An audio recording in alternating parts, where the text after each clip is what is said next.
અમદાવાદના Bavla national highway પર જળબંબાકાર જેવી સ્થિતિ છે। વરસાદ બંધ થયાના કલાકો બાદ હાઈવે પર 3 ફૂટ સુધીના પાણી ભરાયેલા છે।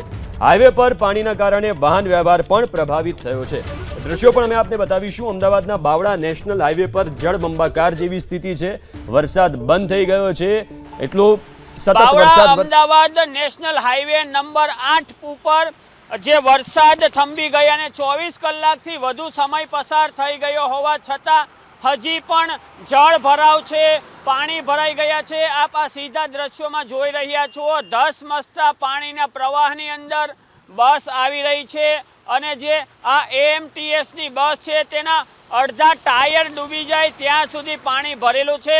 તંત્ર દ્વારા વરસાદ થંભી ગયાને કલાકો થઈ ગયા હોવા છતાં પણ પાણી નિકાલ માટે કોઈ પણ પ્રકારની સમસ્યા, કોઈ પણ પ્રકારની વ્યવસ્થા કરવામાં આવી નથી અને વાહન ચાલકો છે તે કાર ચાલકો છે તે પાણીમાં ટાયર ડૂબી જાય તેટલા પાણીમાં કાર ચલાવવા માટે મજબૂર બન્યા છે। જે ટ્રક સહિતના, ડમ્પર સહિતના મોટા વાહનો છે તેમના અડધા ટાયરો ડૂબી જાય ત્યાં સુધી પાણી ભરાઈ ગયા છે અને લાંબો સમય થયો છતાં પણ અમદાવાદ જિલ્લા કલેક્ટર તંત્ર અને ગ્રામ પંચાયત દ્વારા માત્ર વાયદાઓ કરવામાં આવ્યા છે। પાણી નિકાલની કોઈ વ્યવસ્થા કરવામાં આવી નથી।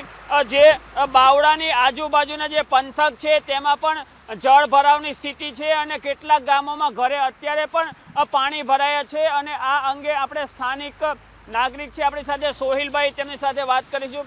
સોહિલભાઈ, અત્યારે બાવળાની આજુબાજુના જે કયા ગામો છે કે જ્યાં પાણી ભરાયા છે અને લોકોના ઘરોમાં પાણી છે અને સ્થિતિ શું છે અત્યારે?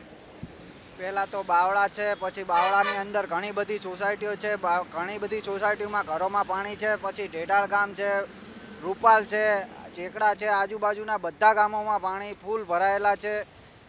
અમારું તો કહેવું એ છે કે આ સરકાર કરે છે શું, રોડ ઉપર પાણી જ પાણી છે। અત્યારે આજે કે ભાઈ એક્ટિવા લઈને આ પડી ગયા, એમના 2 ફોન આ પાણીમાં પડી ગયા છે, એ બી મળતા નથી।